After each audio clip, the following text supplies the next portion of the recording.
Driver এবং নিচু স্তরের কর্মচারীদের।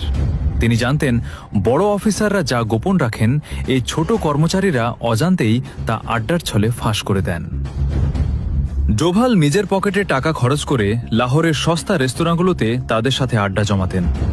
তাদের বিশ্বাস অর্জন করতে তিনি কখনো হয়ে উঠতেন একজন উদার মনের বন্ধু, আবার কখনো একজন সমব্যথী প্রতিবেশী।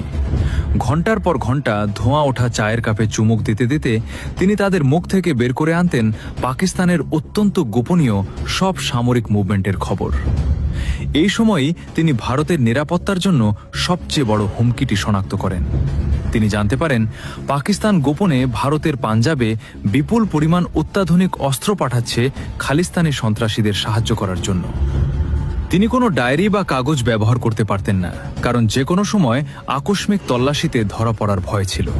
তাই তিনি সেই অস্ত্রের রুট, ড্রপ জোন এবং নিখুঁত সময় সবকিছু নিজের মস্তিষ্কের মেমোরিতে গেঁথে নিতেন। ডোভালের মস্তিষ্কেই তখন হয়ে উঠেছিল ভারতের সবচেয়ে বড় এবং জীবন্ত সিক্রেট ডেটাবেস, যা দিল্লির নর্থ ব্লককে দিচ্ছিল পাকিস্তানের প্রতিটি ষড়যন্ত্রের আগাম খবর। 1984 সাল, মিশনের 4 বছর পার হয়েছে। অজিত ডোভাল তখন নিজেকে একজন পাক্কা লাহোরি হিসেবে প্রতিষ্ঠিত করে ফেলেছেন। কিন্তু একদিন লাহোরের বিখ্যাত দাতা দরবার মাজারে যা ঘটল তা ছিল কল্পনারও অতীত।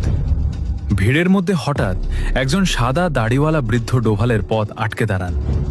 বৃদ্ধের দৃষ্টি ছিল চিল বেঁধা, যেন তিনি ডোভালের চামড়া ফুঁড়ে তার আসল পরিচয় দেখে নিচ্ছেন। কোনো ভূমিকা ছাড়াই